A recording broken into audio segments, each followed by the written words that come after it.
My name is Millie Cook, and I am 38 years old. People in Nashville look at me and see a lucky housewife who snagged a millionaire real estate tycoon. They see the designer clothes, bought with an allowance I had to beg for, and assume I have it all. But they do not know who I really am. They do not know that before I was Mrs. Grant White, I was a logistics captain in the United States Army. The moment the judge's gavel was about to come down, Grant, my husband, leaned over. His hot breath, heavy with the scent of expensive peppermint and stale bourbon, hit my ear. He whispered, low enough that only I could hear, but loud enough to shatter my soul. "You will never touch a dime of my money again, Millie. And tonight, Claire will be sleeping in the bed you spent 10 years keeping warm. You are just a useless little tin soldier." In the row behind us, my mother-in-law adjusted her pearls, smiling at my husband's mistress as if they were the real family. They thought I was trembling with fear. But they were wrong. I was not shaking from fear. I was executing radio silence discipline before H hour. Under the boring stack of divorce papers on the table, my hand was resting on a white envelope sealed with a red federal stamp. Grant thinks this is a divorce court. He does not know he is walking into a criminal trial. Comment, justice below, and subscribe right now if you want to witness the exact moment an arrogant man's smile is extinguished forever. I sat with my back perfectly straight, creating a rigid 90-degree angle against the hard mahogany chair. My heels were locked together, touching at the instep, exactly as the drill sergeants at Fort Campbell had taught me 20 years ago.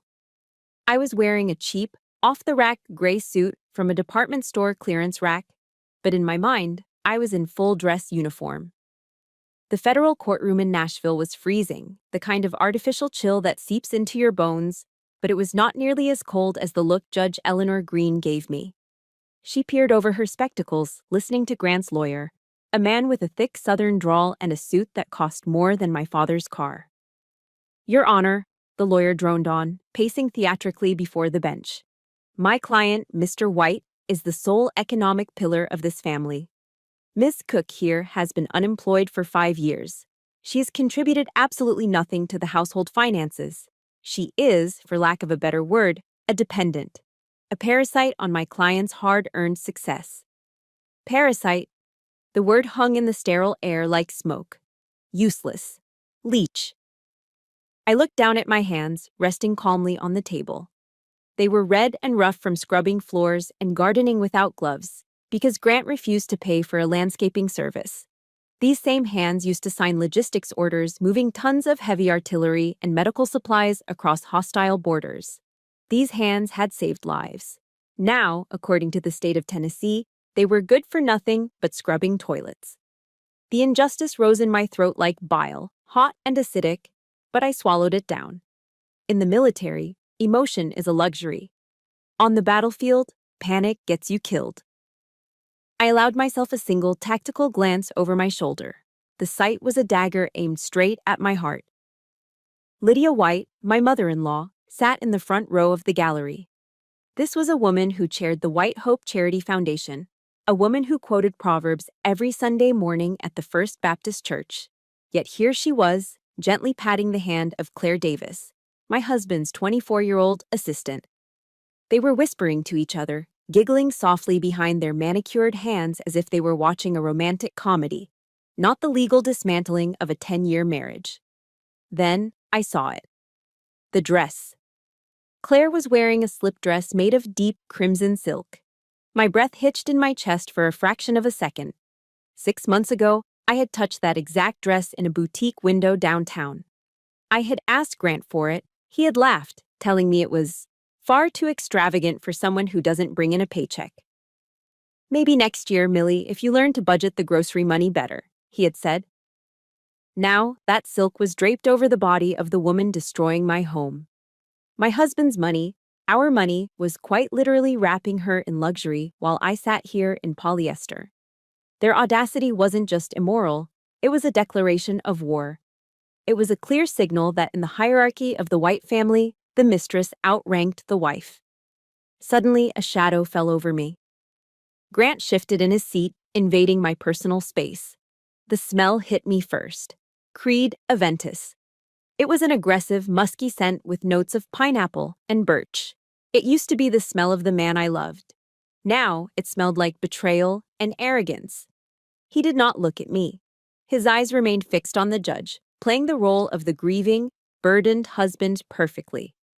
But his lips barely moved as he whispered out of the side of his mouth, his voice a low hiss. "You see this, Millie? You have nothing. No money. No connections. No one believes you. You are going to walk out of here with nothing but the clothes on your back. I will make sure you never show your face in high society Nashville again. You are just a pawn, Millie, a temporary placeholder." His voice dripped with the confidence of a man who has never lost a battle because he buys the referees. He thought he had won. He interpreted my silence as submission. He thought I was the broken housewife, paralyzed by the fear of poverty. He did not know the first rule of combat. The person making the most noise is usually the first one to die. I did not flinch.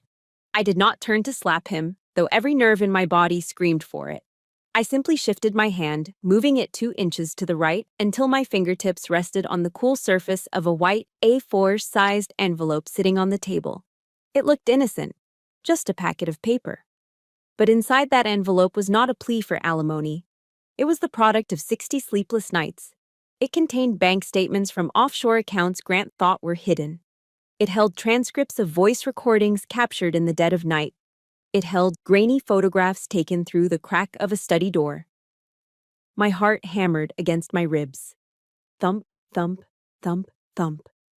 But my breathing remained slow and rhythmic. In for 4 seconds, hold for 4, out for 4. Wait, I told myself. Hold the line. Grant White thinks this is the end of his marriage. He thinks he is discarding a used toy. He's wrong. This is not an end. This is H hour. And the counterattack of Captain Millie Cook is about to begin. My fingers traced the edge of the envelope, and for a split second, my mind flashed back. This wasn't the first time a white envelope had defined my worth in this family.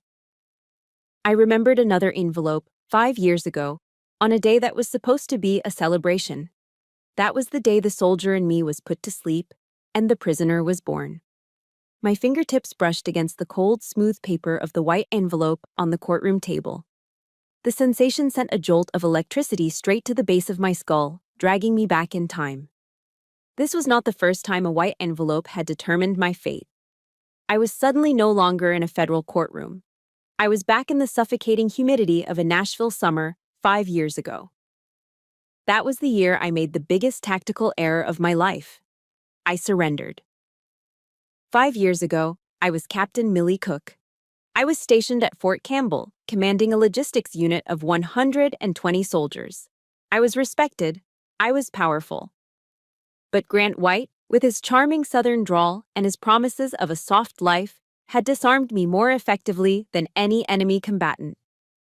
"You have served your country enough, Millie," he had whispered, his hands warm on my shoulders. "Let me take care of you now. Let me build an empire for us. You just manage the home front." I believed him. I filed my discharge papers. I traded my combat boots for heels and my fatigues for aprons. But the moment I stepped out of the army, the steel trap snapped shut. It started slowly, framed as love and protection. First, he suggested we close my separate bank accounts to simplify our taxes. Then, my credit cards were replaced with a joint card that had a humiliatingly low spending limit. Grant began to audit my grocery receipts like an IRS agent hunting for fraud. "Millie, did we really need the brand name detergent?" he would ask, circling a $3 item with a red pen. "We are building wealth, sweetheart. Every penny counts." He turned a woman who used to manage millions of dollars in military assets into a child who had to ask for cash to buy tampons. It was not a partnership. It was a hostage situation disguised as a marriage. And the warden of this prison was my mother-in-law, Lydia. We lived in a sprawling $3 million estate overlooking the Cumberland River. It was beautiful, manicured, and utterly soulless. Lydia ran the White Hope Charity Foundation, but she ran my home like a correctional facility. She forbade me from getting a job. A white woman does not work for others, Millie, she would say, sipping her iced tea. It looks desperate. It embarrasses Grant. Yet, while I wasn't allowed to work for a salary, I was expected to work for them. I became the unpaid maid. I scrubbed the marble floors because the cleaning service missed spots. I was silenced at dinner parties because, according to Lydia, men do not like women who are too opinionated about politics. Day by day, they stripped away my rank, my voice, and my dignity. But the moment that finally broke me, the moment the glass didn't just crack, but shattered, was my 37th birthday. Grant had insisted on throwing a lavish garden party. He invited half of Nashville's high society, real estate developers, local politicians, and members of the country club. I wore a dress I had owned for 3 years because I was afraid to ask for money for a new one. I moved through the crowd, smiling until my jaw ached, playing the role of the grateful wife.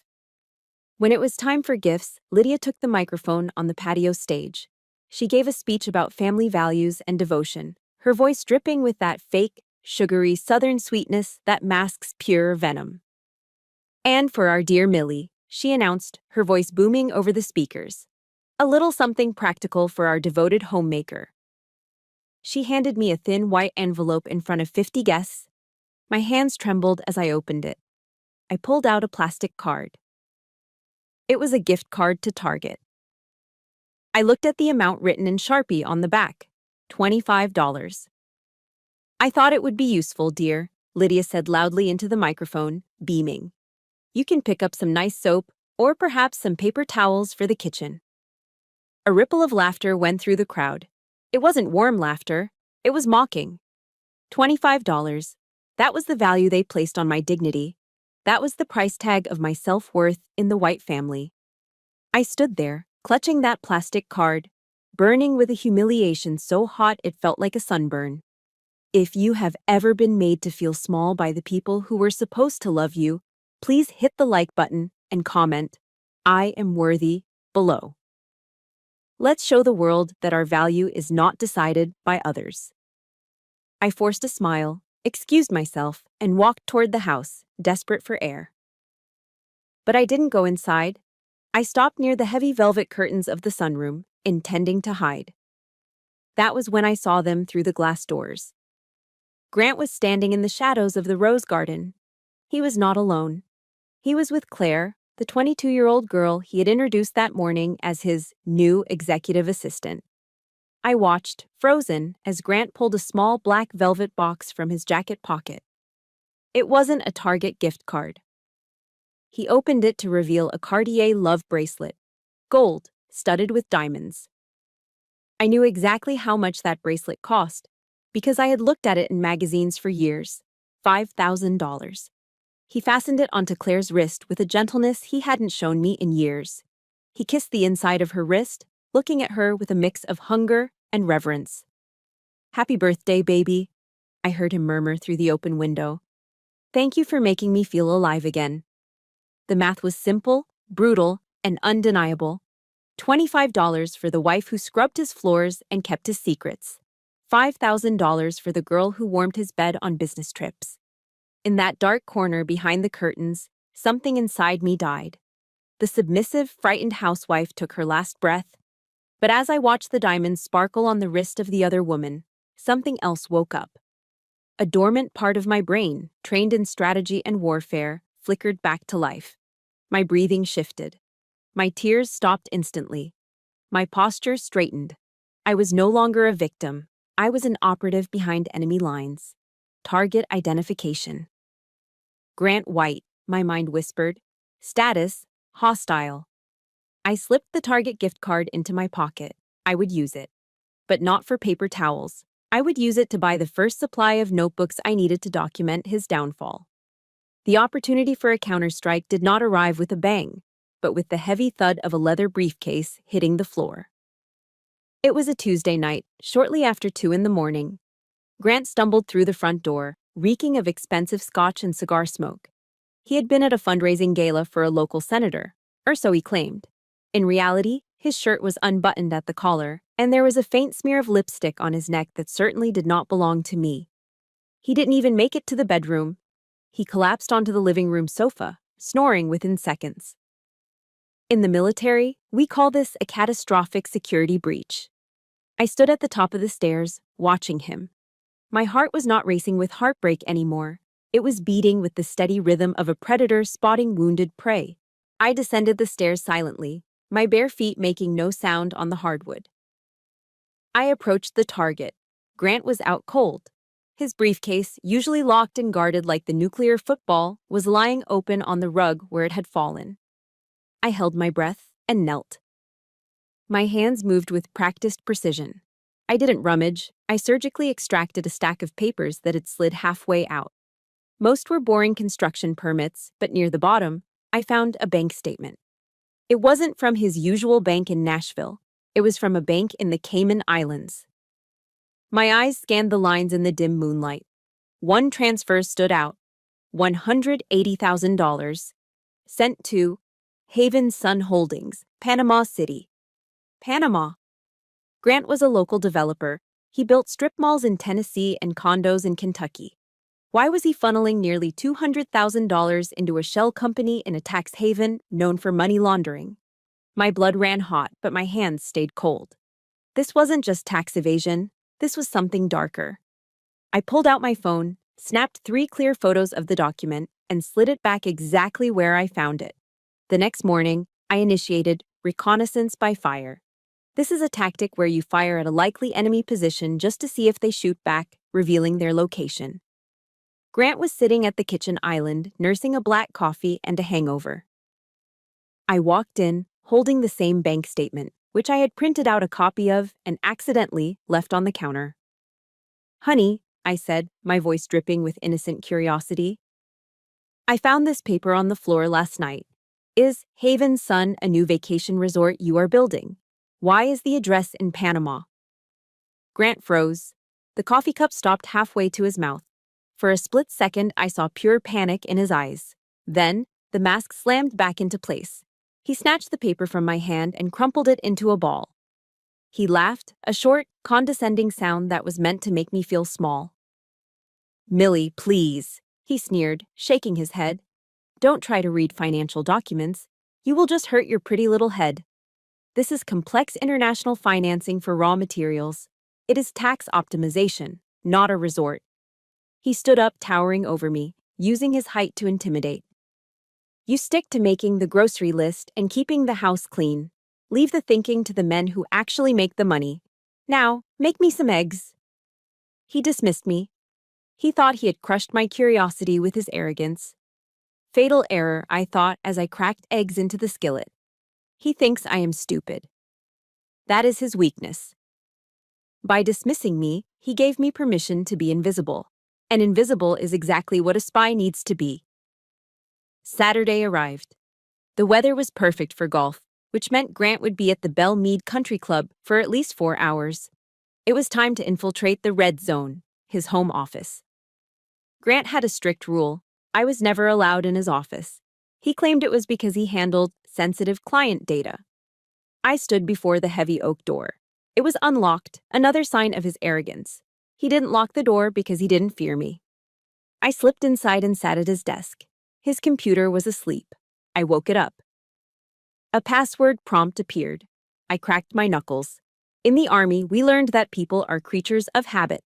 They choose passwords based on what they love most. I tried his birthday. Incorrect. I tried our wedding anniversary. Incorrect. I wasn't surprised. I tried the date he founded his company. Incorrect. Then, a sick feeling settled in my stomach. I typed in the numbers 0, 8, 1, 2. August 12th, Claire's birthday. Click. The screen unlocked. The humiliation stung like a slap, but I pushed it aside. I was in. I didn't have much time. I plugged in a high-speed USB drive I'd bought with cash 2 days ago. I navigated straight to a folder named Sun Project. My eyes widened as I opened a random PDF. It was a chaotic web of financial crimes. But the centerpiece was a document authorizing the transfer of funds from the White Hope Charity Foundation to the Panamanian account. At the bottom of the page, there were 2 signatures. One was Grant's. The other belonged to my mother-in-law, Lydia. I felt nauseous. They were using a charity, a foundation that claimed to help orphans to launder dirty money. And there, listed as the director of the shell company in Panama, was a familiar name, Claire Davis. It was a perfect criminal triangle. The mother provides the cover, the husband moves the money, and the mistress holds the offshore accounts. Copying. 45%, 60%. The progress bar crawled across the screen. Suddenly, I heard the crunch of gravel on the driveway. A car engine. Grant wasn't supposed to be back for 2 more hours. My heart slammed against my ribs like a trapped bird. Come on, 90%, 100%. I yanked the USB drive out. I closed the windows, put the computer back to sleep, and wiped the mouse with the edge of my sleeve to remove fingerprints. I slipped out of the office and made it to the laundry room just as the front door opened. "Millie," Grant shouted from the hallway, "I forgot my lucky putter." I walked out with a basket of folded towels, my face a mask of calm boredom. Inside my pocket, my hand clutched the small silver drive. It was burning against my thigh. "It's in the garage, Grant," I said flatly. He didn't even look at me as he rushed past.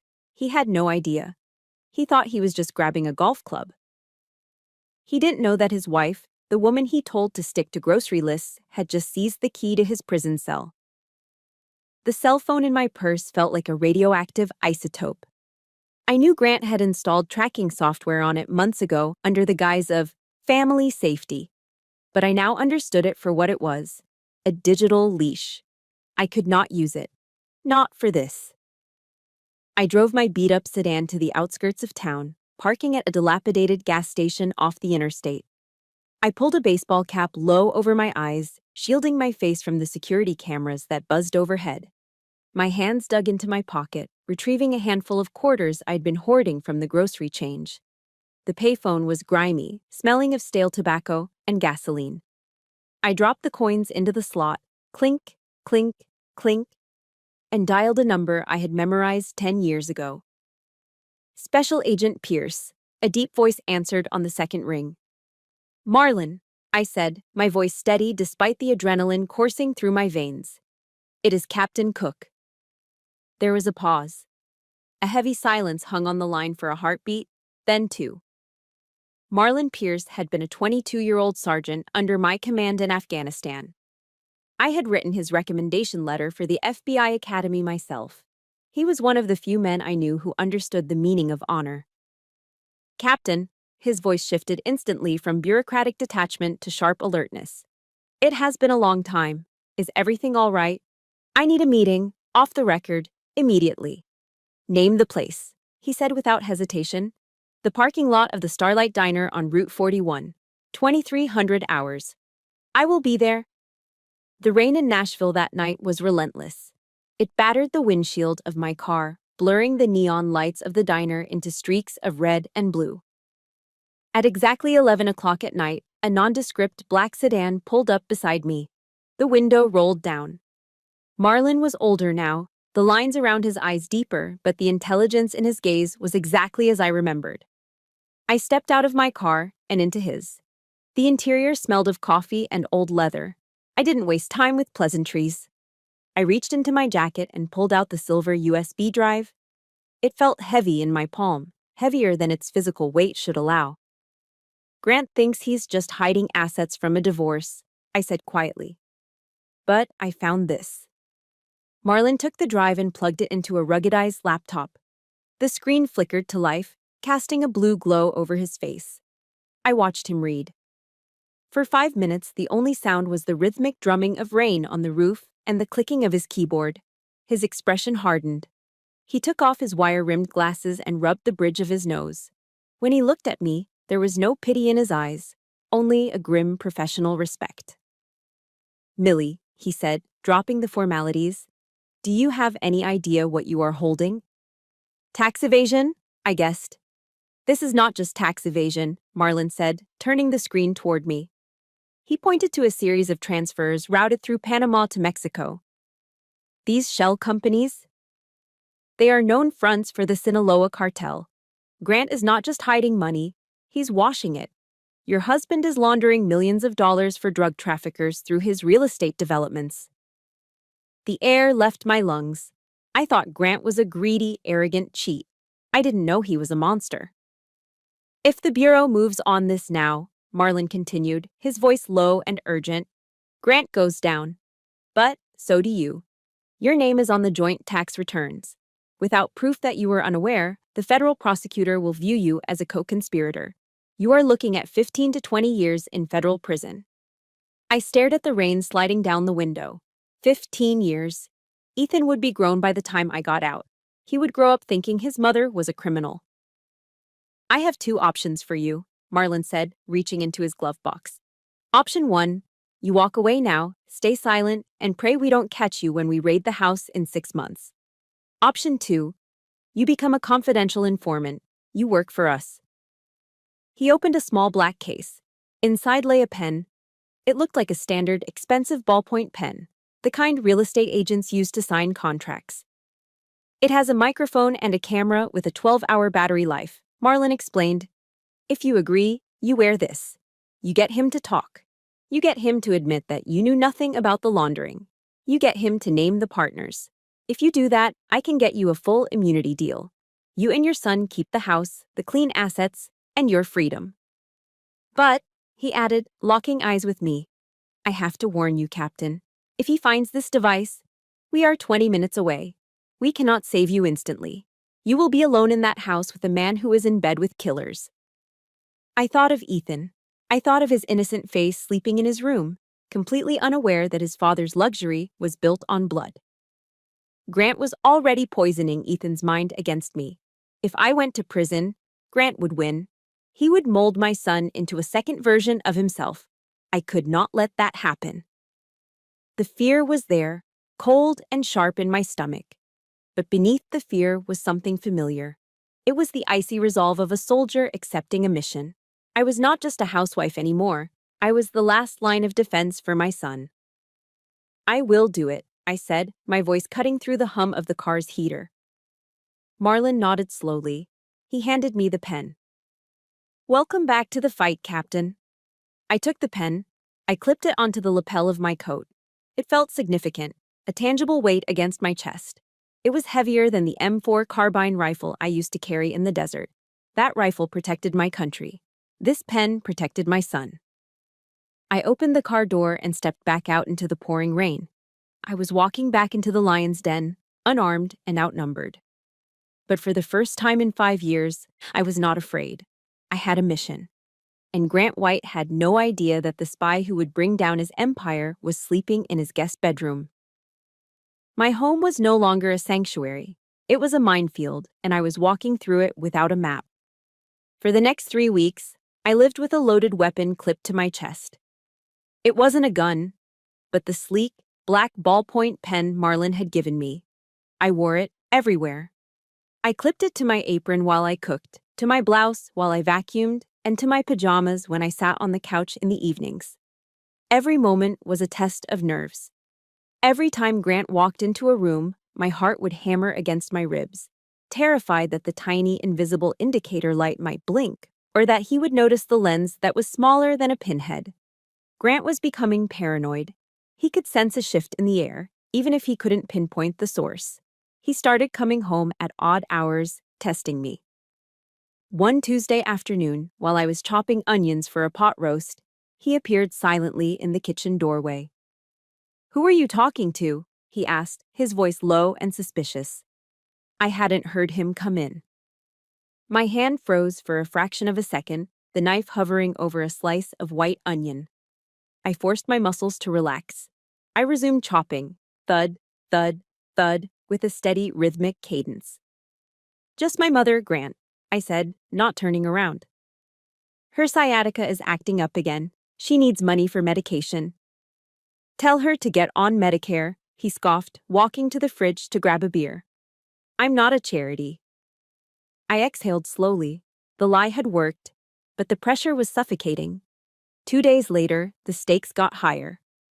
I was dusting the bookshelves in the living room, running a microfiber cloth over the knickknacks Lydia had insisted we display. My hand brushed against a porcelain teddy bear with glass eyes. Something caught the light. It was a tiny, unnatural glint inside the bear's left eye. I froze. I leaned in closer, squinting. It wasn't just glass. Deep inside the pupil was a lens. A camera. A cold chill raked down my spine. Grant had installed a hidden camera in our living room. It was a nanny cam, the kind people use to catch abusive babysitters, but we didn't have a nanny. We didn't have a baby. He was watching me. My first instinct was to rip it off the shelf and smash it against the wall. But the training kicked in. Counterintelligence rule number 1. If the enemy wants to see, let them see exactly what you want them to see. If I destroyed it, he would know I was hiding something. So I began the performance of a lifetime. Every afternoon, I would sit on the sofa, directly in the camera's field of view. I would turn on the television and watch mindless reality shows about rich housewives fighting over parties. I would eat ice cream directly from the carton. I would sometimes weep into a pillow, loud and pathetic. I gave him the show he wanted. I showed him a broken, depressed, useless woman who was too busy feeling sorry for herself to be a threat. But the real work happened at the dinner table. On Friday night, the Devil's Alliance gathered. Lydia and Claire came over for dinner. This was the moment I had been waiting for.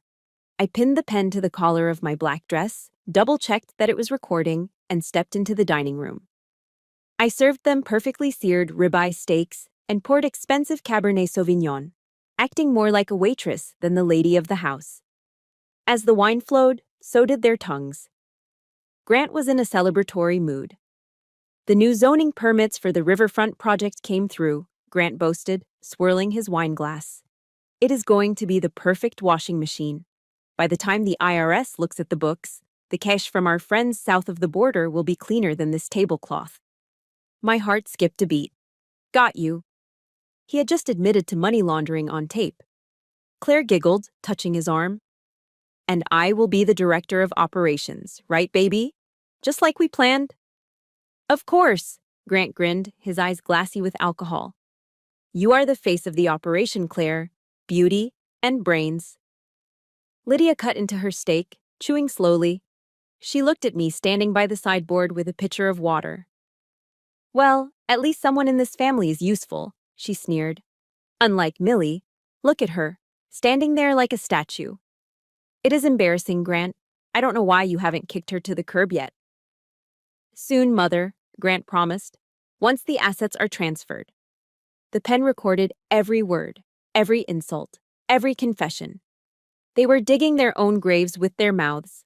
Suddenly, Grant pushed his chair back. Millie, come here. Panic surged through me.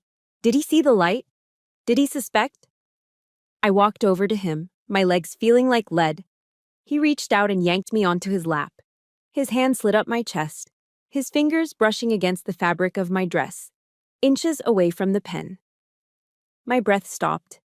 If his finger moved 1 inch to the left, he would feel the hard plastic casing. He would know. And I would be dead. But he didn't grab the pen. He grabbed my chin. He kissed me, hard and sloppy, tasting of wine and cruelty. Then he pulled back, whispering into my ear so everyone could hear. You have been a good girl lately, Millie. So quiet, so obedient. If you keep this up, I might consider raising your grocery allowance by $50 next month. The table erupted in laughter. Lydia cackled. Claire smirked behind her napkin. He wasn't looking for a wire. He was just flexing his power. He was love-bombing me, using a tiny crumb of kindness mixed with control to keep me submissive. I forced myself to smile. I forced myself to say, "Thank you, Grant." I stood up and walked to the kitchen to fetch dessert. As soon as the swinging door closed behind me, I leaned against the counter and dry heaved. The disgust was physical. I wanted to scrub my skin with bleach, but I touched the pen. It was still there. The evidence was safe. Laugh now, I thought, listening to their cackles from the other room. Laugh while you can. Because I am doing this for Ethan. And for freedom. The sound of a 2-stroke engine shattering the afternoon silence was the first warning. It wasn't the hum of a lawnmower. It was the aggressive, high-pitched whine of a dirt bike. I ran to the front window. In the driveway, my 14-year-old son, Ethan, was straddling a brand-new, bright blue Yamaha dirt bike. He was revving the engine, his face flushed with an intoxication that had nothing to do with adrenaline and everything to do with power. Standing next to him, arms crossed over his chest and grinning like a conquering king, was Grant. I threw open the front door and marched out. Grant, what is this? We discussed this, I told you, absolutely not. It is too dangerous for a 14-year-old to ride in this subdivision. Grant didn't even turn to look at me. He just winked at Ethan. See, I told you. Here comes the fun police. Ethan laughed. It was a sharp, cruel sound that didn't belong in a child's throat. Mom, chill out, Ethan snapped, revving the engine again, sending a cloud of exhaust fumes into my face. Dad bought it for me. It's a gift. It is a death trap, I said, my voice rising. I reached for the handlebars to turn the ignition off. Ethan, get off the bike, now. Grant stepped between us. He used his height to tower over me, blocking my path to our son. Back off, Millie. Stop babying the boy. He's a white man. He needs to learn to be brave, not a coward like his mother. Let him ride. He turned to Ethan. Go on, son. Do a lap. Ignore her. Ethan tore out of the driveway, the tires screeching on the asphalt. I watched him go, my heart in my throat, terrified he would crash. But what scared me more was the look Grant gave me. It was the look of a man who knew he had just bought his son's loyalty for the price of a few $1,000s. Later that evening, I tried to do damage control. I went up to Ethan's room. He was lying on his bed, still wearing his motocross boots, scrolling on his phone. Ethan, I said softly, sitting on the edge of his bed. I'm not trying to be mean. I just worry about your safety. Your father shouldn't have gone behind my back. Ethan sat up abruptly. He shoved my hand off the mattress as if my touch burned him. Stop it, he shouted. Stop trying to ruin everything. I recoiled. Ethan. He stood up, his face twisted in a sneer that was a terrifying replica of his father's. Dad told me everything, Mom. He told me why you are always angry. He told me you are just jealous. Jealous? I whispered, stunned. Yeah, because Dad is successful and you are nothing. Ethan spat the words out. Dad earns all the money. He built this house, and you just sit around and complain. Dad says you are planning to divorce him so you can steal his money. He says you are a gold digger. The air left the room. Gold digger. My son. The boy I had nursed through fevers, the boy I had taught to read, the boy I was currently risking federal prison to save, was looking at me with pure hatred. Ethan, that is not true, I said, my voice trembling. Your father is lying to you. Liar, Ethan screamed, his eyes wet with angry tears. You are the liar. You are useless. Dad is the only one who cares about me. Get out. Get out of my room. He picked up a pillow and threw it at me. It hit me in the chest with a soft thud, but it felt like a sledgehammer. I wanted to scream. I wanted to grab him by the shoulders and shake him. I wanted to yell, Your father is washing money for drug cartels. Your father is a criminal. I am working with the FBI to save us.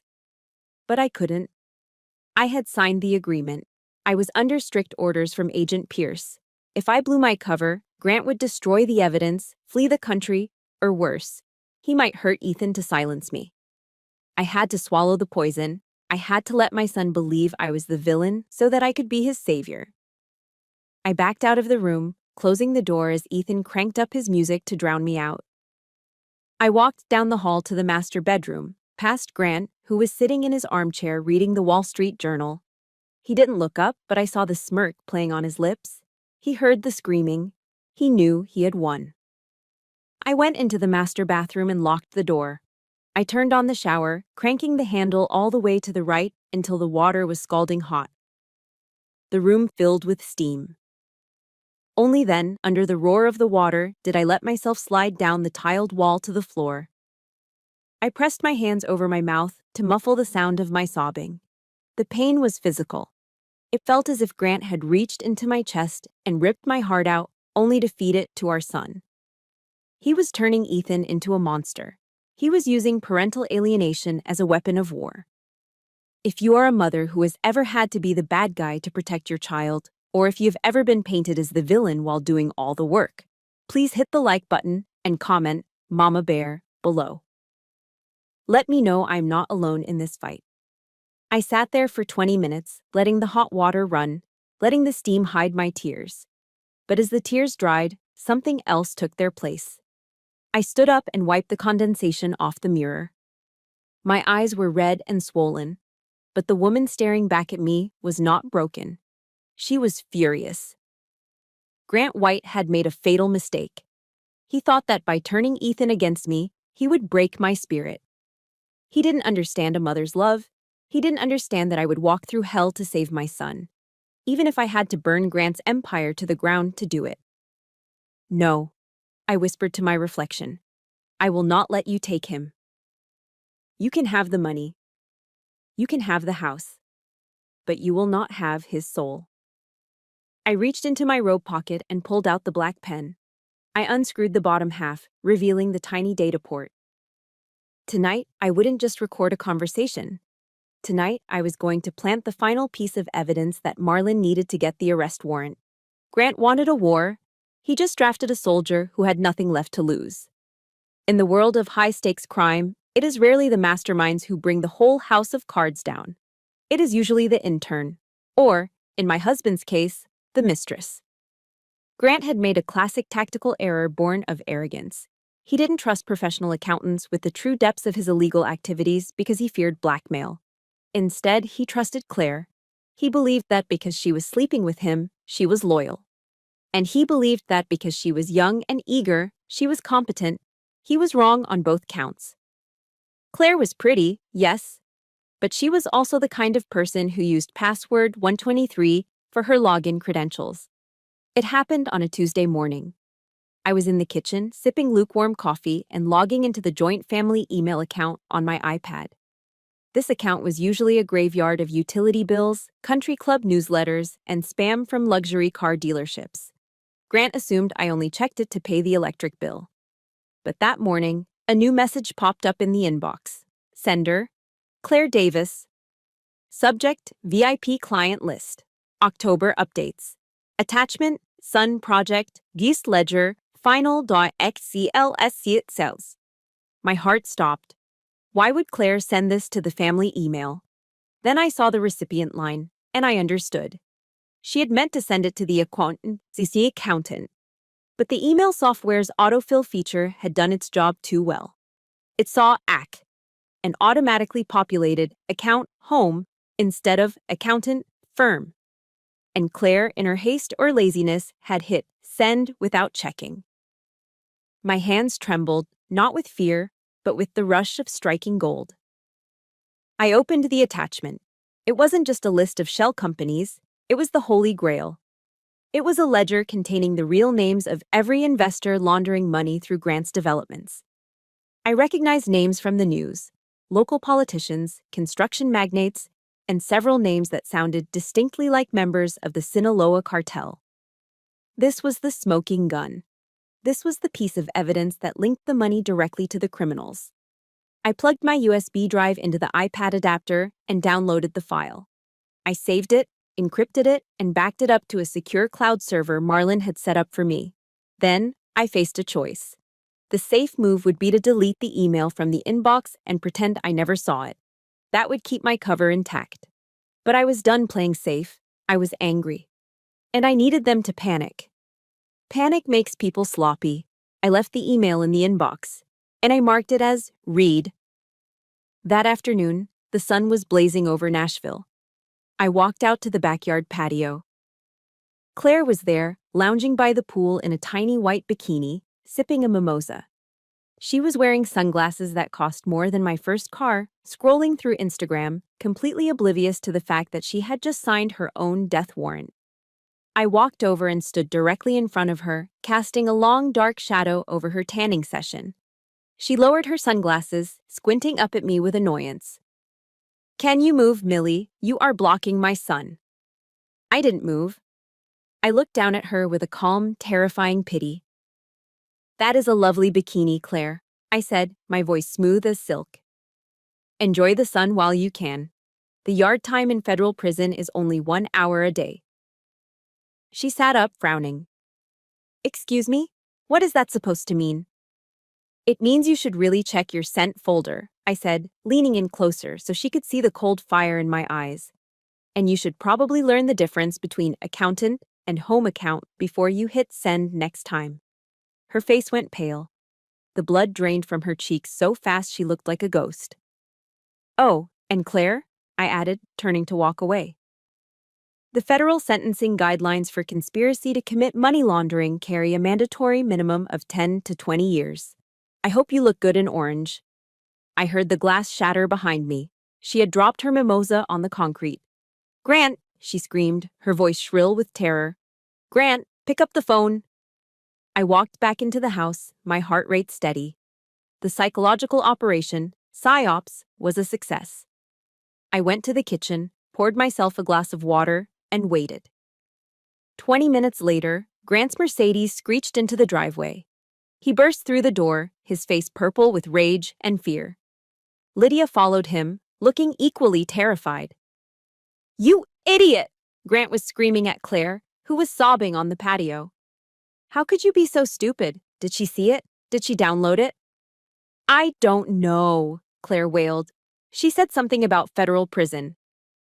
We have to move the assets, Lydia hissed, her voice trembling. Right now, tonight, before she talks to anyone. Millie is too dumb to know what she saw, Grant shouted, pacing the living room floor. But we can't take the risk.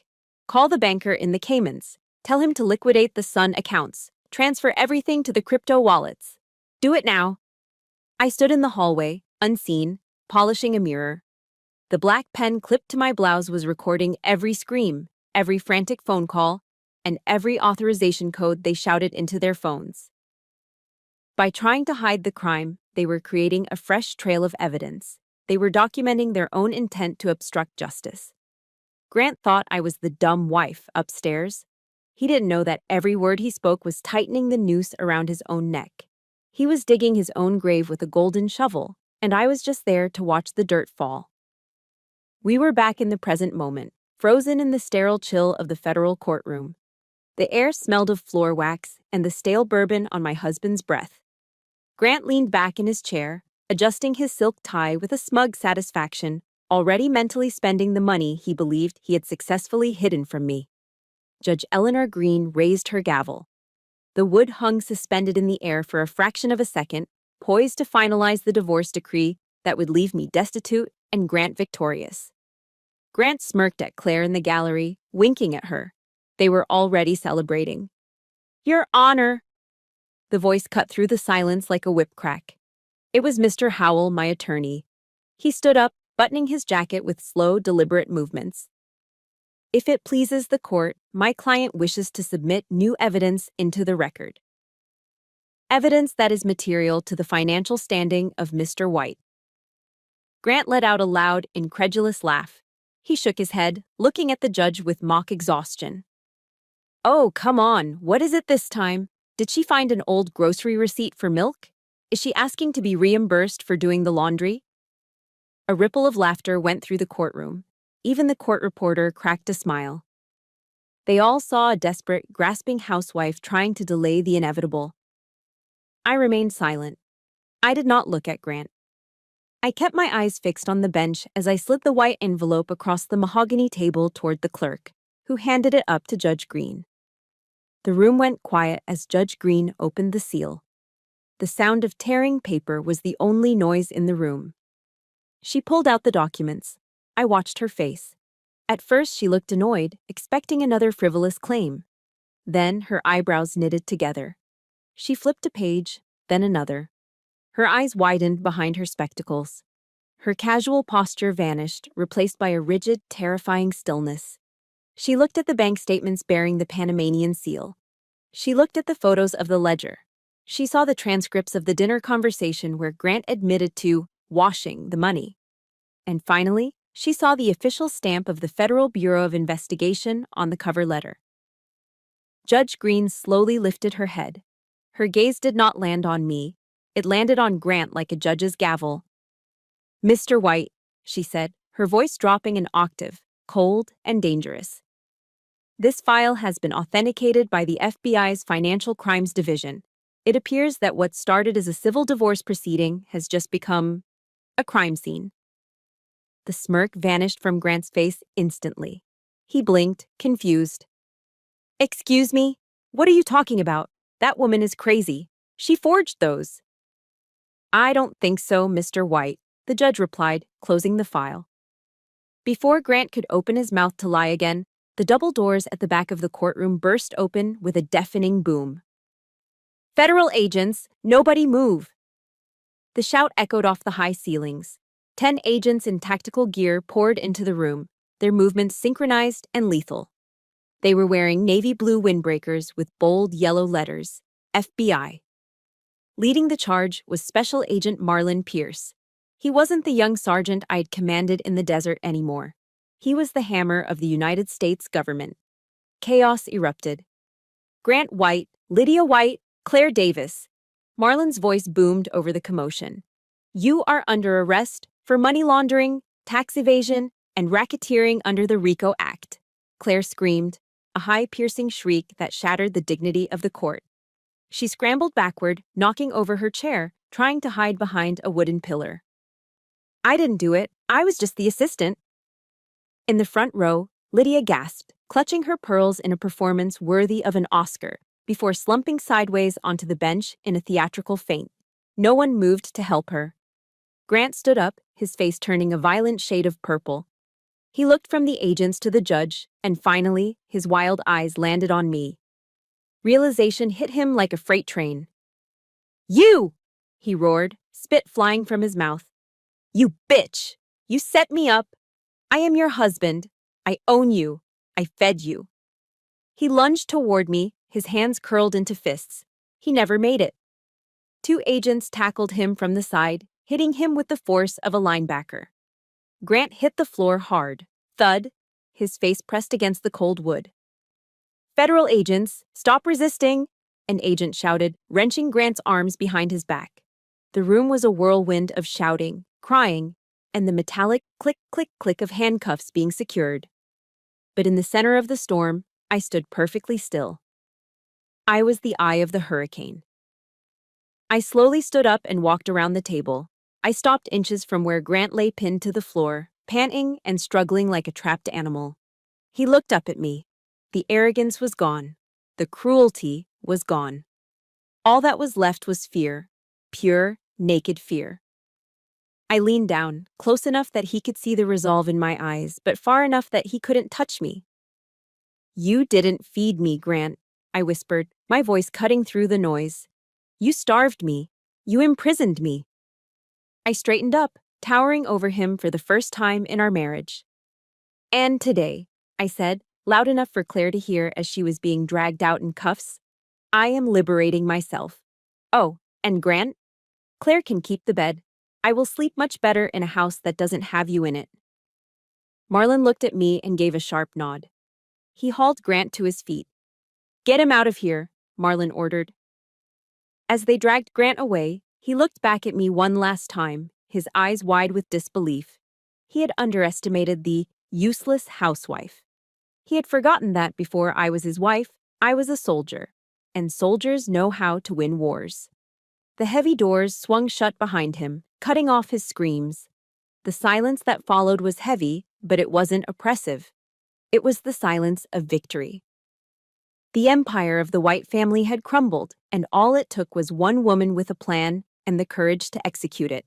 The silence in our new apartment was different from the silence in the mansion. The silence in the mansion had been heavy, filled with secrets and unsaid threats. The silence here, in this cramped 2-bedroom rental on the edge of town, was the silence of a wound trying to close. It had been 1 week since the FBI raided the courtroom. The federal government had seized everything. The mansion on the river, the luxury cars, the bank accounts. All of it was draped in yellow tape, marked as evidence. Grant's empire had dissolved like cotton candy in water. We had nothing left but our clothes and a few boxes of personal items. But for the first time in 5 years, the air I breathed felt clean. However, the collateral damage was severe. My son Ethan had locked himself in his bedroom for 3 days. He hadn't eaten. He hadn't spoken. He had simply walked into the small room, shut the door, and turned off the lights. He was grieving. Not for his father, but for the image of his father. He was mourning the hero he thought he knew, the man who had bought him dirt bikes and told him he was a king. I didn't try to force the door open. I didn't yell. I simply placed a tray of grilled cheese sandwiches and tomato soup, his favorite comfort food, on the floor outside his room. Then I sat down on the hallway floor, leaning my back against the painted wood of his door. I pulled my knees to my chest and began to talk. I didn't talk about the divorce. I didn't talk about Grant's crimes. I talked about the dessert. You know, Ethan, I whispered to the closed door, when I was deployed, there were nights so dark you couldn't see your own hand in front of your face. We were scared. We were tired. But we never left a soldier behind. No matter how bad it got, we stayed. And I am staying right here. I am not going anywhere. I sat there for hours, just breathing in rhythm with him on the other side of the wood. On the night of the 4th day, I heard the lock click. The door creaked open slowly. Ethan stood in the threshold. He looked terrible. His face was pale and gaunt, his eyes swollen from days of crying. He was wearing the same t-shirt he had worn to court. He looked down at me, his lip trembling. "Mom," he croaked, his voice cracking. I saw the news on my phone. They said Dad stole money from Grandma's. They said he helped bad men hurt people. I stood up slowly, my legs stiff from sitting on the hard floor. Yes, baby. The news is true. Ethan looked at me with a devastation so profound it broke my heart all over again. He lied to me. He told me you were the bad one. He told me you betrayed us. He was trying to protect himself, Ethan. He used you as a shield. Ethan took a step forward. He looked small again, not like the arrogant teenager on the dirt bike, but like my little boy. I called you useless, he whispered, fresh tears spilling over his cheeks. I called you a gold digger. I'm so sorry, Mom. I am so sorry. I didn't let him finish. I pulled him into my arms, holding him tighter than I had ever held anything in my life. He buried his face in my shoulder and sobbed, his whole body shaking with the release of the poison Grant had injected into him. It is okay, I murmured into his hair, rocking him back and forth. It is not your fault. You were a victim too. But it is over now. No more lies, no more secrets. We start over, just you and me. We stood there in the hallway of that cheap apartment for a long time, letting the tears wash away the toxicity of the White family legacy. The next morning, the final ghost of the past arrived. My lawyer stopped by to drop off some paperwork. Along with the files, he handed me a sealed envelope. It is from the county jail, he said quietly. From Grant. You don't have to read it. I took the letter. The handwriting was jagged and frantic. I sat at the small kitchen table and tore it open. I expected an apology. I expected remorse. Instead, I found one last attempt at manipulation. Millie, the letter read, you have to help me. If you talk to the prosecutor, if you tell them I was coerced, they might reduce the sentence. If you don't help me, I will have nothing to live for. Do you want my blood on your hands? Do you want Ethan to know his mother let his father die in a cage? You owe me this. I made you who you are. Even from behind bars, wearing an orange jumpsuit, he was still trying to control me. He was threatening suicide to make me feel guilty. He was gaslighting me one last time, trying to make me responsible for his choices. I felt a flash of anger, but it was quickly replaced by a cold, calm clarity. I made you who you are. No, Grant, I said aloud to the empty kitchen. You didn't make me. You tried to break me, and you failed. I stood up and walked to the kitchen sink. I struck a match. The flame flared to life, bright and orange. I held the corner of the letter to the fire. I watched the paper curl and blacken. I watched his desperate, manipulative words turn into ash. I held it until the heat kissed my fingertips. Then I dropped it into the stainless steel sink. I turned on the faucet. The water rushed out, swirling the black ash down the drain. It disappeared into the darkness of the pipes, gone forever. I did not forgive Grant White for what he did to me. I would never forgive him for what he did to our son. But as I watched the last of the ash wash away, I forgave myself. I forgave myself for loving him once. I forgave myself for staying too long. I forgave myself for believing the lie that I was weak. The drain gurgled, clearing the sink. It was clean. I turned off the water, dried my hands, and looked out the window. Ethan was sitting on the balcony, reading a book in the sunlight. He looked up and smiled at me, a real, tentative, hopeful smile. I smiled back. The war was over, the rebuilding had begun. 1 year later, the smell of fresh lemon polish filled the air, a scent that used to remind me of servitude, but now smelled like pride. I stood in the hallway of a modest brick building in downtown Nashville, holding a microfiber cloth. I gently wiped a smudge off the brand-new brass plaque mounted next to the frosted glass door. The letters were engraved in bold, black serif font, Cook Defense and Consulting. Underneath, in smaller letters, it read, Financial and Legal Strategy for Post-Divorce Recovery. I stepped back to admire it. I had not used a single cent of Grant's dirty money to build this. Every asset the White family owned had been seized by the federal government during the asset forfeiture process. Grant was currently serving year 1 of a 20-year sentence in a federal penitentiary in Atlanta. This office was built on my Army pension, which I had finally reclaimed, and a small business administration loan that I had secured with my own credit score. It wasn't a multi-million-dollar empire, but it was mine. It was clean. It was honest. I opened the door and walked into the reception area. It was small, painted a calming shade of sage green. Sitting in one of the waiting chairs was a young woman. She couldn't have been more than 25. She was clutching a designer handbag as if it were a life preserver, her knuckles white. Dark circles bruised the skin under her eyes, and she jumped slightly when the door clicked shut. I stopped.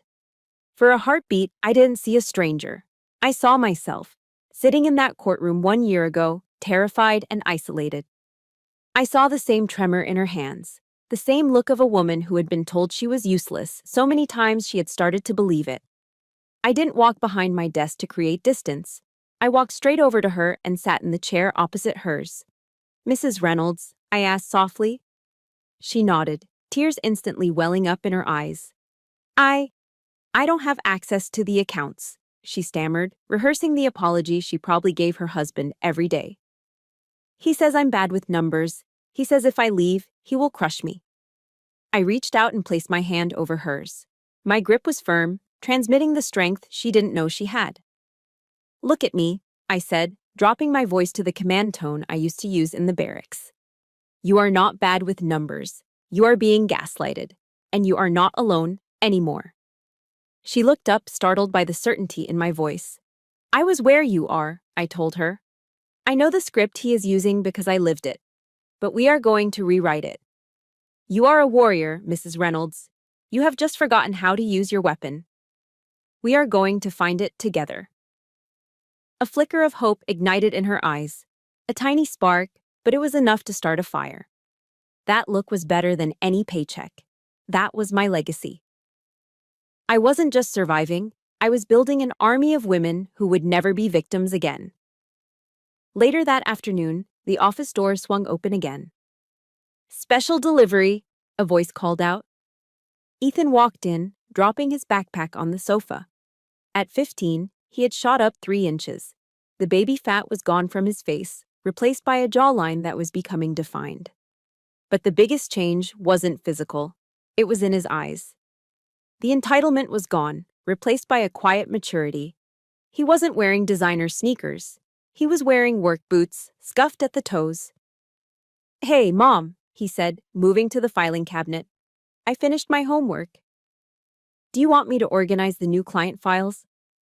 That would be a huge help, soldier, I smiled, watching him sort through the paperwork with efficient, careful hands.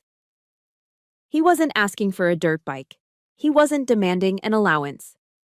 For the past 6 months, Ethan had been mowing lawns in our apartment complex and walking dogs on weekends. He was learning the value of $1 earned through sweat, not fraud. When he finished filing, he leaned against the desk, wiping his hands on his jeans. So I was thinking, It's Friday. How about pizza tonight? There is that new place on 2nd Avenue. I reached for my purse. Sounds great. Let me get my wallet. No. Ethan stopped me, grinning. He pulled a crumpled $20 bill and a handful of singles from his pocket. I got this. Mrs. Johnson paid me for cleaning her gutters today. My treat. I looked at the crumpled bills in his hand. They were worth more to me than the $3 million mansion ever was. I had saved him. Grant had tried to turn our son into a clone of his own greed, but we had broken the cycle. Okay, I said, my throat tight with emotion. You buy, I drive. That evening, I drove us home. The sun was setting over Nashville, casting a long golden glow over the Cumberland River. I pulled the car over to the shoulder for a moment, rolling down the window. The wind whipped through my hair, carrying the scent of honeysuckle and river water. I looked out at the water, thinking about the woman I used to be. The woman who stood behind velvet curtains, watching her husband give diamonds to his mistress, feeling like she was worth $25. I remembered Grant's whisper in the courtroom. You will never touch a dime of my money again. He was right. I would never touch his money again. I didn't need to. I had my own money. I had my own name. I had my son's respect. And most importantly, I had my freedom.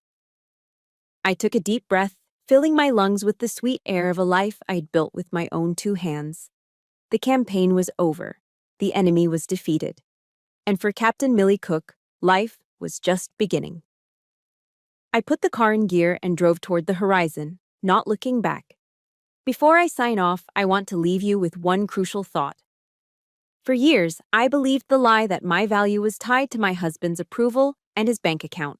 I thought my time as a leader was dead and buried. Maybe you feel that way too, trapped by a relationship, a job, or simply by age. But here is the truth. Your skills, your resilience, and your life experience do not expire. They are not wasted years, they are training for your comeback. Whether you are 38 or 68, the strength you need is already inside you, waiting to be reactivated.